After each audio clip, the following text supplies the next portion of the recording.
Channel को subscribe करें और बेल आइकन को प्रेस करें वीडियो सबसे पहले देखने के लिए।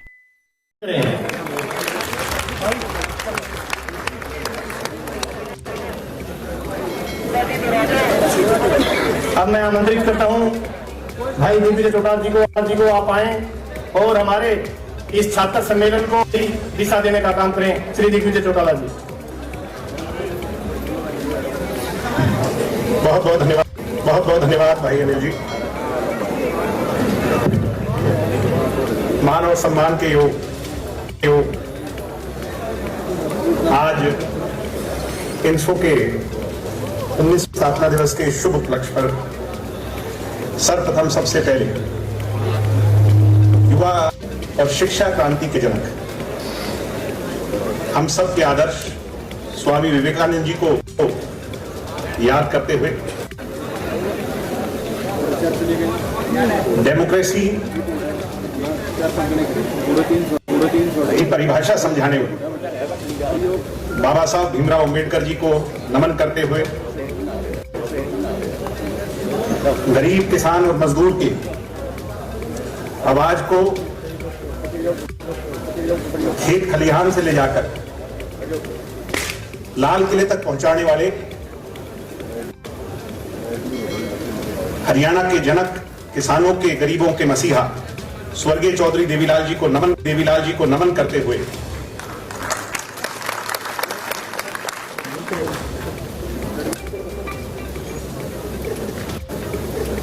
यहां पर मौजूद और बहुत लंबे अरसे के बाद जो हमारे बीच में इंसो के कार्यक्रम में हमें अपना आशीर्वाद देने आगे की दिशा देने हमारे बीच में आए हमारे संस्थापक, युवा दिलों की धड़कन कहना बहुत आसान है, उसके पीछे एक बहुत बड़ी परिभाषा है। हरियाणा के आम घरों के युवाओं को राजनीतिक, सामाजिक तौर पर भी दी, उन्हें प्लेटफॉर्म भी दिया, उन्हें दिशा भी दी। इसीलिए हमारे बीच में आए हैं जननायक जनता पार्टी के राष्ट्रीय अध्यक्ष और हमारे संस्थापक, पार्टी के प्रदेश अध्यक्ष, पार्टी के सचिव और बहुत सीनियर नेता आदरणीय राजेंद्र जी, जुलाना से विधायक मेरे बड़े भाई हमारी महिला इकाई की प्रदेश की अध्यक्षा और निरंतर हजारों लाखों महिलाओं को जागरूक कर राजनीति का हिस्सा बनाने वाली मैडम शीला भ्यान जी, एक इधर आ जाओ, बाकी फिर वही मत एडजस्ट कर लो। मेरे बड़े भाई युवा जेजेपी के अध्यक्ष भाई, जिन्होंने आज का एक कार्यक्रम ऑर्गेनाइज किया।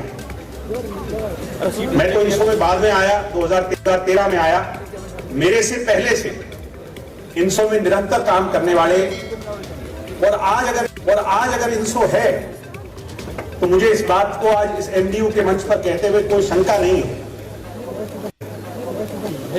कि डॉक्टर साहब ने जो रास्ता दिखाया है और इस पौधे को वट वृक्ष का रूप देने का अगर असली मायने में किसी ने काम किया, मेरे भाई प्रदीप देसवाल जी, पूरी एमडीयू की टीम, डिस्ट्रिक्ट बॉडी की टीम, राष्ट्रीय कार्यकारिणी के सदस्य, प्रदेश कार्यकारिणी के सदस्य और हमारी पार्टी के सभी सीनियर नेता। अगर मैं किसी का नाम, क्योंकि नाम लूंगा तो बहुत सभी आदर के योग हैं, सम्मान के योग हैं। विशेष तौर पर आज प्रदेश ही नहीं बल्कि दिल्ली, राजस्थान के कोने कोनों से आज इस एमडीयू के भव्य टैगोर ऑडिटोरियम के अंदर इस कार्यक्रम की शोभा बढ़ा रहे मेरे नौजवान भाइयों और ज्यादा संख्या में मौजूद आज हमारा हौसला बढ़ाने आई मेरी बहनें, पत्रकार एवं छायाकार बंधुओं, मैं आप सभी का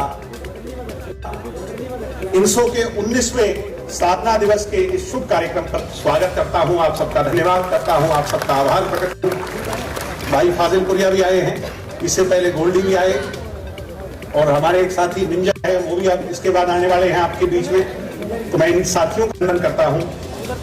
सम्मानित साथियों, तो मैं आपका भारी हूं ही, कि कोविड काल के बाद जितना हमने सफर किया है पिछले 1-1.5-2 साल में, कोई भी पॉलिटिकल एक्टिविटी नहीं थी और सबने अपने अपनों को खोया। शायद कोई ऐसा ना हो जिसने किसी ना किसी जानने पहचानने वाले को इस दुखद समय पे ना खोया। फिर भी आज आपका यह हौसला है कि जैसे हमने कोविड से लड़कर दी, जब अपने संगठन की बात आती तो आपने अपनी संगठन की ताकत को दिखाने में, जताने में कभी कोई कसर नहीं छोड़ी। की संख्या में INSO के कार्यकर्ता जो है धूमधाम से अपना 19वां स्थापना दिवस मनाने MDO के ऑडिटोरियम में आज एकत्रित हुए। मैं फिर से आपका इसके लिए आभारी हूं, धन्यवाद। एक और बड़ी खुशी की बात है, मैं अपनी बात ज्यादा लंबी चौड़ी नहीं करूंगा क्योंकि मेरे बाद हमारे सीनियर नेताओं ने बात करनी है। ओलंपिक्स और हरियाणा की तो पहचान है भाई, दूध दही का खाना, वो मेरा हरियाणा। आज आप डंका बजा के नहीं बजा, तो इसलिए एक बार जोरदार ताली हमारे ओलंपिक्स के साथियों के लिए, जिन्होंने हॉकी के अंदर, जिन्होंने बैडमिंटन के अंदर, अन्य खेलों के अंदर डंका बजाया और शायद इतने मेडल इससे पहले नहीं आए हों। और अभी भी मुझे उम्मीद है कि हरियाणा का हमारा साथी गोल्ड मेडल लेकर के आएगा। मैं ऐसी उम्मीद करता हूं आज इस मंच से। मुझे यहां इस बात की खुशी है कि डॉक्टर साहब आज हमारे बीच में हैं। वहीं को याद करना चाहता हूं 2013 में तालकटोरा स्टेडियम का वो दिन था, 5 अगस्त का ही दिन था। उस दिन भी बारिश आई थी, आज भी बारिश आई। मैं तो एक ही बात कहूंगा कि वो दिन डॉक्टर साहब ने हमें एक दिशा देकर के भेजा था और आज डॉक्टर साहब की ये मौजूदगी हमें एक नई दिशा देने यहां पर आए हैं। डॉक्टर साहब, मैं ये उम्मीद, INSO लोग कई बार कहते हैं कि ये पॉलिटिकल ऑर्गेनाइजेशन है।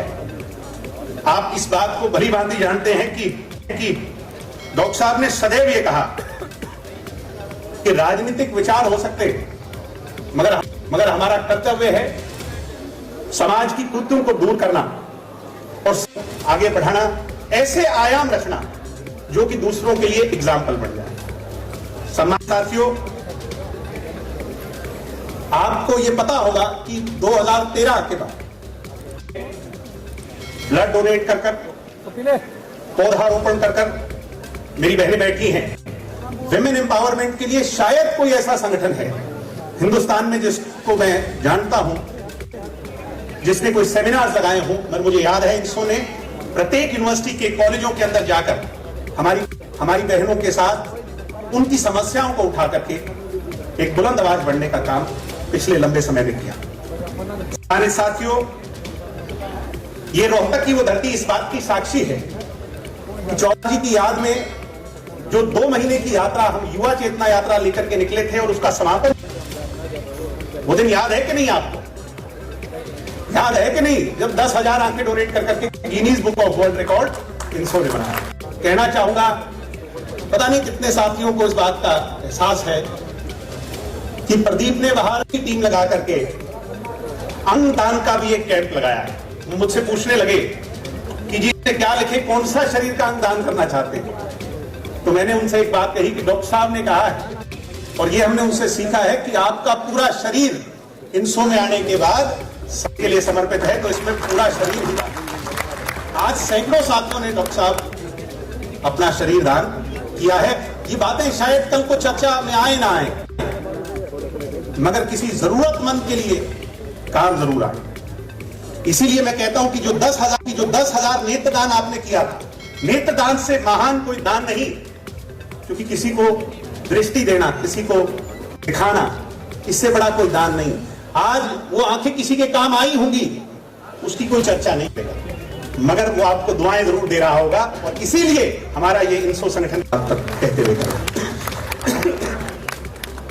कोविड के काल में लोग डर रहे थे, लोगों में छुप करके बैठे थे, दुबक करके बैठे थे। मुझे गर्व है मेरी टीम पर, INSO के मेरे साथियों पर। मैं डॉक्टर साहब से कहूंगा कि हम उस समय जब लोग सड़कों पर निकलना मुश्किल था, तो मेरे INSO के साथी गांव में, ट्रैक्टर ट्रालियों पर सैनिटाइजेशन की वो लगा करके गलियों को सैनिटाइज कर रही है। मेरे इंसो के साथी घर घर जाकर, शहर में दुकानों पर जाकर, गलियों में जाकर मास्क बांट रहे हैं। और जब पीछे सेकेंड वेव आई और इतना भयंकर प्रारूप इसने ले लिया, तो मुझे इस बात पर गर्व है कि आपने जो हमें दिशा दी, हमने एक कोविड हेल्पलाइन लगाई और जिन लोगों को बेड्स नहीं मिल रहे थे हॉस्पिटल में, सैकड़ों नहीं हजारों लोगों को हॉस्पिटल में बेड और सारी सुविधाएं उपलब्ध कराने का काम इंसो के नौजवान साथियों ने किया। ये बहुत बढ़िया चीज है, मैं आपको इस बात की बधाई दूंगा। सम्मानित साथियों, हमारे विरोधी कई बार कहते हैं कि स्टूडेंट्स के लिए भाई तुमने क्या किया। अगर स्टूडेंट्स के लिए इंसो ने कुछ नहीं किया तो मेरी निगाह में तो कोई दूसरा संगठन है नहीं जिसने कुछ किया। हॉस्टल की बात हो, लाइब्रेरी की बात हो, कोई एग्जामिनेशन की बात हो, मैं जितनी गिनवाऊं उतनी कम। हर लड़ाई आपकी लड़ाई। एक बड़ा मुद्दा था 1996 के बाद स्टूडेंट इलेक्शन का। स्टूडेंट इलेक्शन की लड़ाई किसने लड़ी भाइयों बताओ।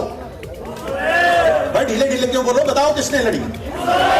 स्टूडेंट यूनियन की, और यूं नहीं लड़ी, हमने संघर्ष किया, हमने पुलिस की लाठियां खाई, हमने यूनिवर्सिटी कॉलेजों में जाकर के धरने दिए और यहां तक कि फिर हंगर स्ट्राइक कर। तो कुछ लोगों ने कहा कि तुम्हारा हाल तो स्वामी रामदेव जैसा होगा, 5वें दिन उठा के ले जाने पड़ोगे। हमने पीछे मुड़कर नहीं देखा। डॉक्टर साहब ने जेल से कहा कि अगर हंगर स्ट्राइक पर बैठे हो तो मुझे खुशी इस बात की है कि गुरु जम्बेश्वर यूनिवर्सिटी की धरती इस बात की गवाह है कि हरियाणा की झुकना पड़ा और स्टूडेंट यूनियन इलेक्शन। आज कितनी खुशी की बात कि उन स्टूडेंट यूनियन इलेक्शंस के अंदर आधा हिस्सा मेरी बहनों को मिला। अब कुछ लोग कहते हैं भाई यूनियन इलेक्शन तो हुए नहीं। पिछले दो साल आप सबको पता है कि कोविड की महामारी के बीच में ना तो यूनिवर्सिटी कॉलेज खुले हैं, मतलब अगले वर्ष जब भी ये खुलेंगे और सुचारू रूप से सारी व्यवस्था चलेगी तो मुझे उम्मीद है कि इलेक्शन भी होंगे और डायरेक्ट स्टूडेंट इलेक्शन होंगे, जिससे बाबा साहब भीमराव हरियाणा के अंदर साकार करने में हम कामयाब होंगे। ये मैं ऐसे ही साथियों, देश के लिए ये संगठन समर्पित रहा। जेएनयू के अंदर एक घटना हुई थी, आप सबको याद है, और देश विरोधी ताकतें आप सब जानते हैं कौन सी। अगर उसके खिलाफ सबसे पहले जाकर के किसी ने प्रोटेस्ट किया था, क्या हो रहा है, बाद में तो सभी चले जाते हैं, बाद में तो उसको एक पॉलिटिकल अखाड़ा बना लिया, मगर उस मुद्दे को और उस जल रही आग को अगर किसी ने पहचाना और जेएनयू के मुद्दे को उठाया था तो इंडियन नेशनल स्टूडेंट ऑर्गेनाइजेशन। हम देश के लिए समर्पित ऑर्गेनाइजेशन। की बात राजनीतिक बदलाव, जननायक जनता पार्टी से बड़ा उदाहरण क्या हो सकता है। कुछ लोग हमें कहते थे बंदरों का तोड़ है, क्या करते नहीं क्या करते। आज जिन्हें वो बंदर कहा करते थे, उस वानर सेना ने क्या कर करके दिखाया। कश्मीर से कन्याकुमारी तक अगर पॉलिटिकल रेवोल्यूशन की कहीं चर्चा होगी तो या तो दिल्ली की होगी, और अगर हरियाणा की चर्चा आएगी तो जननायक जनता पार्टी की आएगी, और जननायक जनता पार्टी की आएगी तो उसके पीछे जब चर्चा होगी तो लोग ये जरूर कहेंगे भाई इसको बनाने का काम अगर किसी ने किया तो इंडियन नेशनल स्टूडेंट ऑर्गेनाइजेशन। क्योंकि आपने इस पार्टी के लिए जी जान लगाकर मेहनत की जिसका कोई मुकाबला नहीं कर सकता। मैंने स्वयं जब जींद में उपचुनाव लड़ा था तो लोग तरह तरह की बात कर रहे थे। कांग्रेस ने अपने बड़े मजबूत सम नेताओं को उतारा, मगर मेरी इंसो की टीम ने गली गली घूम कर और वो कर जो शायद कोई कर नहीं सकता। हम इलेक्शन नहीं जीते मगर हम दिल जीते। जीतने वाली चर्चा अगर किसी की थी तो वो आप लोगों की थी। ये अपने आप में बहुत बड़ी बात। एक 75% रिजर्वेशन का आज बहुत बड़ा मुद्दा है। 75% रिजर्वेशन दुष्यंत जी ने लागू करवा दी हरियाणा में। ये एक बहुत बड़ी जीत है हमारी। इसको अगर सबसे पहले उठाया था तो जब हम यात्रा लेके चले थे तो हमने अपने और टीम में चर्चा की थी कि क्या रिजर्वेशन हरियाणवियों के लिए नहीं होनी चाहिए। तो हमने तब ये खुशी इस बात की है कि जो इंसो से एक आइडिया जनरेट हुआ था वो हरियाणा युवाओं के लिए आज इतनी बड़ी एक जो है एक पूरी मूवमेंट बनकर के निकला। सम्मानित साथियों, कुछ लोग कहेंगे, मेरी बहनें भी कहेंगी, अंदर के अंदर क्वेश्चन करेंगी कि 75% रिजर्वेशन नहीं मिला। फिर मैं कहूंगा कि इसको जज करने का अभी बहुत कम समय है। के अंदर नौकरियां आनी तो दूर, आज चाहे वो जैपनीज बैटरी कंपनियां हो, चाहे वो फ्लिपकार्ट जैसी कंपनियां हो, हजारों नई नौकरियां आ रही। पोस्ट कोविड जिन लोगों ने अपने लोगों को निकाल दिया, वो जब 1000 तक की सैलरी, और ये मान करके चले कि 90% नौकरियां 50,000 तक की, ये मान करके चले कि आने वाले समय में अगले 1 साल के अंदर लाखों हरियाणवी युवाओं को इसका 75% आरक्षण का फायदा मिलेगा। तब आप कहेंगे कि हाँ, इंसो ने और दुष्यंत भाई ने ये एक ऐतिहासिक कदम उठाया। इसी के साथ मैडम शीला बहन जी बैठी, आपने विमेन रिजर्वेशन की बात की थी, पंचायतों के अंदर आधा हक हमारा भी होना चाहिए, और लोग इस बात को हाइपोथेटिकल मानते थे कि ये संभव नहीं। मगर दुष्यंत चौटाला जी के उप मुख्यमंत्री बनने के बाद मुझे आज इस बात को कहते हुए कि सबसे पहला कदम हरियाणा की विधानसभा में रिजर्वेशन की शुरुआत हरियाणा में, ये बहुत बड़ी अचीवमेंट मैं मानता हूं, जिसकी शुरुआत इंसो से हुई। रही बात, कुछ लोग कहते हैं कि इंसो से पॉलिटिकल कितना लाभ, आज खुशी है मुझे इस बात को कहते हैं। मेरे से पहले प्रदीप गिनवा रहे थे, मैं भी बताना चाहता हूं कि प्रदीप को जहां पार्टी ने चुनाव लड़वाया और बड़ा मुश्किल चुनाव था, उसमें उनको हमारे प्रोफेसर रणधीर सिंह जी बैठे, जिन्होंने इंसो को बहुत लंबे समय तक लीड दिया, इनको पार्टी ने चुनाव लड़वाया। ऐसे ही भाई योगेश शर्मा जी भी बैठे होंगे कहीं ना कहीं, थाने सर से पार्टी लेकर ही थे योगेश शर्मा। राजू ढुल भी बैठा होगा भाई कहीं, राजू ढुल को भी इंसो से निकाल करके चुनाव लड़वाया। भाग सिंह जी भी बैठे, भाग सिंह जी भी। पार्टी ने इतना सम्मान, डॉक्टर साहब ने, निशांत सिंह जी ने, हम इंसो के, मैं आज चैलेंज कर सकता हूं, मीडिया के लोग भी सुन रहे होंगे, कि हिंदुस्तान के अंदर जितने प्रदेश हैं और जितने राजनीतिक दल हैं, इतना मान और सम्मान इलेक्टोरल पॉलिटिक्स के अंदर अपनी ताकत को आजमाने का स्टूडेंट्स को मौका किसी ने नहीं दिया होगा जितना इंडियन नेशनल स्कूल पढ़ना है। तो साथियों, बातें बहुत सी हैं, मगर आप मुझे सुनने से ज्यादा डॉक्टर साहब को भी सुनने आए हैं, और बहुत से कार्यक्रम हैं। कुछ लोग कहते हैं आज चर्चा दुष्यंत जी के बारे में चर्चा कर, मैं तो एक ही बात कहता हूं कि कुछ लोग रीजनल पॉलिटिक्स करते हैं, क्षेत्रवाद की करते हैं, कुछ लोग धर्म जाति की करते हैं, कुछ लोग बहकाने की करते हैं, कुछ लोग झूठ की। और आपके दुष्यंत में फर्क क्या है? और ज्यादा लंबा समय नहीं होगा। पिछले दिनों आपने देखा होगा, गांधी पार्लियामेंट गए थे कि नहीं गए? वो ट्रैक्टर ले गए पार्लियामेंट, बढ़ाया था कि नहीं बढ़ाया था? तो ढीले ढीले क्यों बोल रहे भाई, बताओ। असली पहचान दुष्यंत कर्मयोगी है, और कर्मयोगी की पहचान होती है काम से, बोलने से नहीं, काम से। और दुष्यंत का काम 5 साल में जब पार्लियामेंट का लोगों ने देखा, आज भी याद आता है, और जो काम दुष्यंत ने पार्लियामेंट में रहकर के किए वो आज भी याद आते हैं। आपको कहता हूं कि बहुत जल्दी बहुत सारी बातें लोग जज कर लेते हैं। मैं देख रहा हूं कुछ साथी हमारा विरोध करना सबका भी, और वो भी हमारे अपने हैं, मैं समझता हूं कि उनकी भी दिक्कतें वो दूर हो जाएंगी जल्दी। मगर मैं एक बात पूछना चाहता हूं आज इतने हजारों लोगों से कि सिर्फ दुष्यंत का विरोध क्यों? बताओ भाइयों, सिर्फ दुष्यंत का विरोध क्यों? क्योंकि इनमें इस बात का मेरा है, भैया 33 साल का नौजवान अगर आगे चला गया, अगर आगे निकल गया और 5 साल सरकार में इसी हिसाब से काम करता रहा, तो फिर इसके ये काम जो है, इस पार्टी के कार्यकर्ताओं की मेहनत, आने वाला समय इस नौजवान को रोकने वाला इस हिंदुस्तान में कोई नहीं होगा साथियों।